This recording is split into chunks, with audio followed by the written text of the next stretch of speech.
Hey this is Ayaan and welcome to my YouTube channel Lensman Ayaan. नाम से आपको पता चल ही गया होगा कि ये चैनल फोटोग्राफी का है। डेफिनेटली ये चैनल फोटोग्राफी का ही है। इसमें हम काफ़ी सारे टिप्स और ट्रिक्स शेयर करने वाले हैं। फोटोग्राफी से रिलेटेड काफ़ी सारी सेटिंग्स जो होती हैं या काफ़ी सारे बेसिक्स जो होते हैं फोटोग्राफी के, वो शेयर करने वाला हूँ। पर इस चैनल में सिर्फ फोटोग्राफी नहीं होगी, मैं अपने ब्लॉग्स भी डालने वाला हूँ। फ्यूचर में अगर मैं कहीं जाता हूँ तो वो भी आपको देखने को मिलेगा। तो अगर आपने अभी तक चैनल सब्सक्राइब नहीं किया है, क्योंकि यार देखो चैनल नया है, आपको सब्सक्राइब प्लीज़ कर लीजिए। चैनल सब्सक्राइब करिए और साथ साथ बेल आइकन दबा दिए, क्योंकि अगर मैं फ्यूचर में कोई वीडियो डालता हूँ तो आपको नोटिफिकेशन मिल जाएगा। तो आज का हमारा जो टॉपिक है वो है things to do and things not to do when you start photography.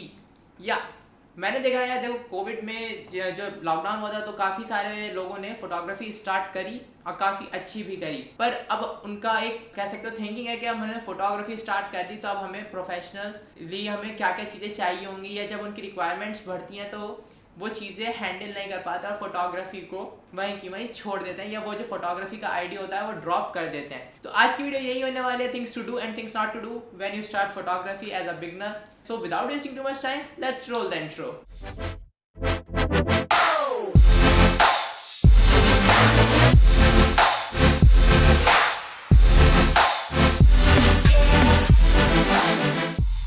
So things to do में जो फर्स्ट पॉइंट आता है वो आता है जुगाड़ और DIYs। कई बार हम फोटोग्राफी करते हैं, फूड फोटोग्राफी करते हैं या पोर्ट्रेट फोटोग्राफी करते हैं, तो हमें ज़रूरत पड़ती है एक एक्सटर्नल लाइट की। अब क्या होता है, जब हम फोटोग्राफी स्टार्ट की, हमने 1-1.5 महीना हो गया है अभी, पर हम श्योर नहीं है कि हमें फोटोग्राफी में हमें करियर बनाना है या हमें प्रोफेशनली फोटोग्राफी करनी है, तो हम 20-22-25 हज़ार की लाइट में क्यों इन्वेस्ट करें। तो उस टाइम पे आपको या उस जगह पे आपको एक सब्स्टिट्यूट की ज़रूरत होती है। तो वो सब्स्टिट्यूट ही हम कह सकते हैं DIY। देखो यार, हम इंडियंस में तो पहले से होता है कि हम जुगाड़ करने में एक्सपर्ट होते हैं, तो काफ़ी सारी DIYs होती हैं। यार देखो, तुम सॉफ्ट बॉक्स का DIY कर सकते हो। अब मैं आपको एक बात बताता हूँ, ये जो वीडियो बन रही है ये मैंने खुद सॉफ्ट बॉक्स का जो DIY था कि मतलब कार्डबोर्ड लेना था और कार्डबोर्ड एंड बल्ब से बनाना था। तो ये जो लाइट्स यहाँ पे लगी हुई हैं ये सिर्फ और सिर्फ वही है, तो मैंने वही जुगाड़ कर रखा है। तो यार जुगाड़ की बात है तो आप देखो सॉफ्ट बॉक्स बना सकते हो जुगाड़ से आप रिफ्लेक्टर बना सकते हो, काफ़ी सारी चीज़ें बना सकते हो। और अगर आप ये दोनों चीज़ें नहीं बना पाते, या आपके पास अभी चीज़ें अवेलेबल नहीं है, आप कोई ऐसी जगह पे हो, या जैसे अभी फिलहाल सिचुएशन चल रही है लॉकडाउन की, तो आपके पास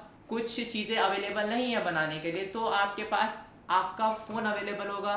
फ़ोन क्या, फ्लैश भी यूज़ कर सकते हो एक्सटर्नल लाइट की तरह। तो या काफ़ी सारे जुगाड़ होते हैं यार, आप नेट पे सर्च करोगे, आप यूट्यूब पे वीडियोस भी देखो, काफ़ी सारी DIY की वीडियोस हैं जिनमें आपको पता चलेगा कि जुगाड़ होते क्या हैं, और आप फोटोग्राफी में बिना पैसा खर्च करे आप घर में बैठे बैठे भी काफ़ी अच्छे फोटोज क्लिक कर सकते हो। सो पॉइंट नंबर 1 में मैं आपको सिर्फ इतना ही बताऊंगा और आपको 1-2 फोटोज दिखा रहा हूँ, ताकि आपको ये कंफर्म हो जाए कि हाँ, जो हम घर में लाइट बनाते हैं या जो सॉफ्ट बॉक्स बनाया है उससे अच्छी फ़ोटोज़ आ सकती हैं। तो ये मेरे कुछ शॉट्स हैं फूड के जो मैंने घर पे ही क्लिक करे हैं। इसमें पीछे बैकग्राउंड में देखें तो चार्ट पेपर है, और या फूड शॉट्स हैं जो सिर्फ मैंने एक सॉफ्ट बॉक्स की मदद से क्लिक किए हैं। सो पॉइंट नंबर 1 को इतना ही रखते हैं। अब आते हैं पॉइंट नंबर 2 पे। तो जो सेकंड पॉइंट है वो है never under estimate the camera mode dial. अब इसका क्या मतलब है, जो लोग DSLRs खरीदते हैं स्टार्टिंग में, या जिनके पास DSLR है उन्हें पता होगा जो कैमरा के ऊपर एक डायल होता है जिससे हम मोड्स चेंज करते हैं, या हम manual mode, aperture mode, portrait mode, काफ़ी सारे मोड्स होते हैं उनमें स्विच करते हैं। उस चीज़ को हम कैमरा मोड डायल कहते हैं। अब बात आती है बिगनर्स को उसमें क्या करना है। बिगनर्स को सिर्फ ये करना है, देखो यार स्टार्टिंग होती है तो सब कहते हैं कि मैनुअल मोड यूज़ करो, या आपको मैनुअल मोड ही यूज़ करना चाहिए। पर वो आप जब ही यूज़ कर सकते हैं जब आपको 3 चीज़ें पता होंगी, जो हैं ISO, अपर्चर, शटर स्पीड। आपको ये सेटिंग्स नहीं पता है और आप जा रहे हो मैनुअल मोड यूज़ करने, आपको पता भी है पर आपने कभी इम्प्लीमेंट नहीं करी और आप फोटोज़ क्लिक करना चाह रहे हो, तो मैं आपको एक पर्सनल सजेशन दूंगा कि आप ऑटो मोड पे खींचो।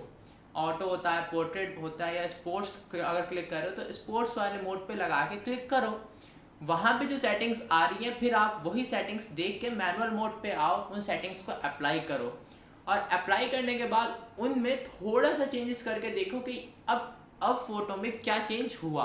क्योंकि यार ये चीज़ अगर आपने एक हफ्ता भी कर ली तो डेफिनेटली आपके फ़ोटोज़ परफेक्ट हो जाएंगे, और आप मैनुअल मोड की जो सेटिंग्स हैं उनसे आप पूरे अच्छी तरीके से खेलना सीख जाओगे, जिसको मैं अपनी नॉर्मली कहता हूँ कि आप उन सेटिंग्स से खेलना सीख जाओगे। और अगर आपको वो सेटिंग्स एक बार समझ में आ गई तो आप किसी भी सिचुएशन में कैसा भी फ़ोटो क्लिक कर सकते हो, कोई बड़ी बात नहीं है।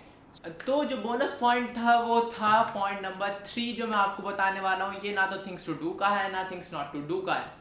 ये जो पॉइंट है ये है एडिटिंग और मैनिपुलेशन में क्या फ़र्क होता है, ये आपको पता होना चाहिए। ये बिगनर्स में बहुत बड़ा कन्फ्यूज़न होता है कि यार वो मैनिपुलेशन कर देते हैं और सोचते हैं एडिटिंग हो रही है।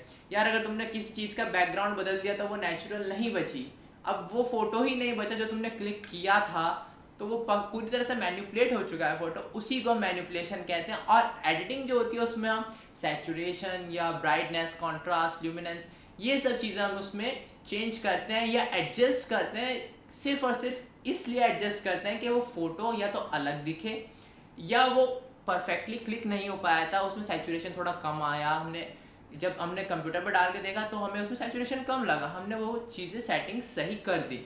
ये हर फोटोग्राफर का अपना तरीका होता है वो एडिटिंग कैसे कर रहा है। और मैनिपुलेशन तो आपने देखी होगी, जो यार अगर हम बात करें शादी की जो एल्बम बनती थी, पहले बनती थी जो, उसमें दूल्हा दुल्हन को उठा के कहीं पे भी पेस्ट कर दिया। अब भी कुछ फोटोग्राफर्स ऐसा कर रहे हैं, पर नॉर्मली जो अच्छे फोटोग्राफर्स हैं अब वो वैसी एल्बम्स नहीं बना रहे। तो अगर ऐसी बात है आप दूल्हा दुल्हन को कहीं उठा के पुट कर रहे हो तो डेफिनेटली एक मैनिपुलेशन है। या आपने किसी बंदे को उठा के बर्फ में बिठा दिया तो वो भी एक तरह की मैनिपुलेशन ही है। तो बिगनर्स को ये बहुत ज़रूरी होता है जानना कि मैनिपुलेशन एक अलग टॉपिक है, एडिटिंग एक अलग चीज़ है। इन दोनों से एक अलग चीज़ आती है पोस्ट प्रोसेसिंग।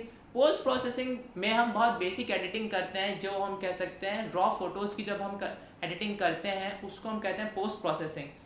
वो भी सेम एडिटिंग की तरह ही होती है, उसमें भी हम बेसिक चीज़ें ही एडिट करते हैं, जैसे सैचुरेशन हो गया, कॉन्ट्रास्ट हो गया, या फिर ल्यूमिनेंस हो गई, टेम्परेचर हो गया, ये चीज़ एडिट करते हैं। सो पॉइंट नंबर 3 भी बस इतना ही था। अब आते हैं पॉइंट नंबर 4 पे। सो पॉइंट नंबर 4 जो है वो है नेवर परचेज एक्सपेंसिव गियर्स। ये सिर्फ बिगनर्स के लिए है कि यार तुम जाते ही 80,000 या 1 लाख का गियर मत खरीदो, क्योंकि तुम्हें नहीं पता है तुम फोटोग्राफी फील्ड में कितना रहने वाले हो या तुम्हारा इंटरेस्ट कब लूज हो जाए उसमें। तो पहले अपना इंटरेस्ट देखो और तुम्हें फोटोग्राफी में इंटरेस्ट है। और मैं पर्सनल जो मेरा सजेशन है वो ये है कि आप कैमरा लो 30-40 हज़ार का। इससे महंगा कैमरा लेने की आपको ज़रूरत नहीं है स्टार्टिंग में, क्योंकि अगर आप स्टार्टिंग में 1.5 लाख का कैमरा ले लोगे तो एक तो बहुत ज़्यादा बर्डन हो जाता है कि यार आप फोटोग्राफी करनी ही पड़ेगी, और उस कैमरा में अगर कोई ऐसा फीचर आपको चाहिए और वो नहीं है तो आप मन ही मन सोचते रहोगे कि यार वो फीचर नहीं है, अब मैं कैसे करूँ। तो मेरा पर्सनल सजेशन यही है कि आप 30-40 हज़ार का कैमरा लो, उसको 6 महीने 1 साल चला के देखो।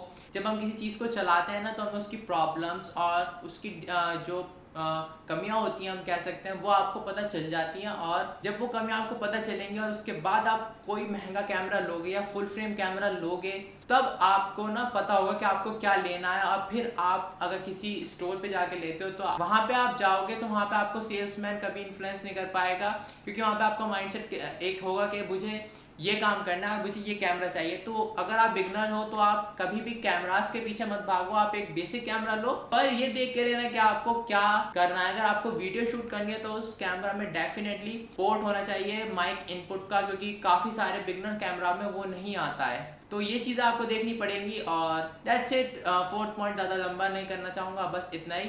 अब आते हैं 5th पॉइंट पे। 5th पॉइंट जो है उससे काफ़ी सारे लोग हो सकता है मेरे अगेंस्ट हो जाएं कि भाई तू कुछ गलत बोल रहा है, पर ये मेरा अपना ओपिनियन है जो मैं आपसे शेयर कर रहा हूँ। 5th पॉइंट है यार तुम डेली बेसिस पे क्लिक मत करो फोटो, मतलब don't click photos on daily basis, क्योंकि एक ह्यूमन टेंडेंसी होती है, हम जिस तरीके से काम करने लगते हैं ना रेगुलरली, हमें वही करना आ जाता है। मतलब अगर हम किसी फोटो को एक एंगल से खींच रहे हैं और हम रोज ही खींच रहे हैं तो हमारा वो एक एंगल ना परमानेंट हो जाएगा और हमारे फोटोज में कुछ क्रिएटिविटी नहीं बचेगी।